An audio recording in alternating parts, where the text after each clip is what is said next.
से जुड़ा एक सवाल और लेता हूं और उसके बाद में मैं गुलरेज शेख जी के पास जाऊंगा।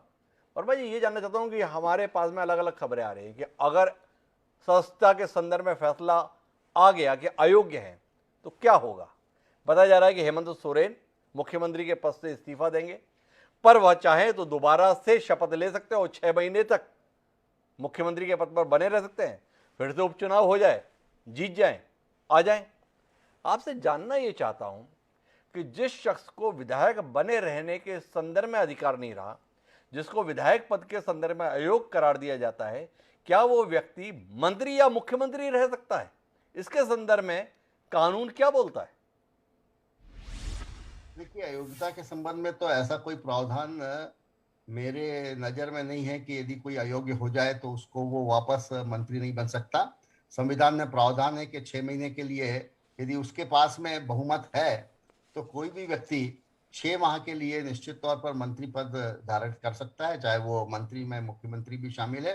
और यदि ऐसी स्थिति हो और सभी लोग यदि उसके ऊपर विश्वास व्यक्त करें तो निश्चित तौर पर वो वर्मा जी, वापस आप एक विवेकवान व्यक्ति हैं, इसलिए आपसे जो है केवल किताबी बात नहीं करूंगा, तथ्य की भी बात करूंगा, नैतिकता की भी बात करूंगा, बुनियादी बात कर रहा हूं मैं आपसे।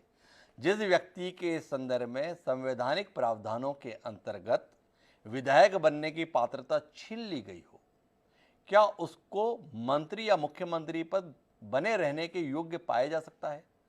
मंत्री या मुख्यमंत्री के संदर्भ में मान्यता क्या है? जो व्यक्ति विधायक बनने के योग्य हो, सांसद बनने के योग्य हो, वह इस पद पर भी जा सकता है।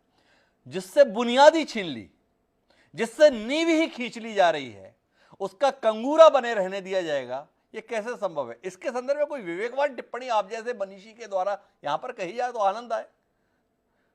देखिए, ऐसा है कि ये जो राजनीति का ये जो युग चल रहा है जी इसमें नैतिकता तो दूर दूर तक कहीं दिखाई नहीं देती। जी और इसलिए नैतिकता के नाते क्या होगा और क्या नहीं होगा, ये प्रश्न तो हमें इस समय भूल ही जाना चाहिए। जो विभिन्न राज्यों में हम सब देख रहे हैं उसमें कहीं नैतिकता तो कहीं परिलक्षित नहीं होती। और मैं किसी एक पॉलिटिकल पार्टी के संदर्भ में मैं नहीं कह रहा हूँ। ये जी जो नैतिकता लागू नहीं होती ये सभी दलों के संबंध में एक यूनिवर्सल फैक्ट हो गया है कि नैतिकता अब कहीं पर भी विराजमान नहीं है। जो अपने आप को बहुत नैतिक कहा भी करते थे अब वहां पर भी नैतिकता का अता पता नहीं लगता। जी तो वैसी स्थिति में लेकिन यदि आप मैं इसीलिए केवल कॉन्स्टिट्यूशनल या नियम के हिसाब से बता रहा हूं कि निश्चित तौर पर वो बन सकता है यदि उसके पास में बहुमत है। क्योंकि आज की स्थिति तो ऐसी है, हमारे संविधान में भी ऐसा प्रावधानित किया गया है। कोई कोई व्यक्ति यदि इलेक्ट नहीं भी है तब भी वो 6 महीने तक के लिए हो सकता है। जी तब भी वो 6 महीने तक के लिए प्राइम मिनिस्टर भी हो सकता है। पहले के ऐसे उदाहरण हमारे यहाँ पर तब के भी है कि जी मुख्य प्राइम मिनिस्टर भी हुए। और मंत्रियों के तो ऐसे अनेक उदाहरण हैं। जी हालांकि संविधान जब कॉन्स्टिट्यूशन असेंबली डिबेट्स में जब चर्चा हो रही थी तो उसके लिए ये आवश्यक था कि वो इलेक्टेड हो। लेकिन जी आप देखिए महाराष्ट्र में क्या हुआ। महाराष्ट्र में जी जो आपके उद्धव ठाकरे हैं वो क्योंकि एमएलए तो नहीं थे और तो कहीं कुल से मिलाकर एमएलए नैतिकता पे बहुत जोर ना दिया जाए, देवेंद्र वर्मा जी हमें ये कह रहे हैं। लेकिन गुलरेज शेख जी पर तो हमारे पास पूछने के लिए सवाल नैतिकता के है ही नहीं।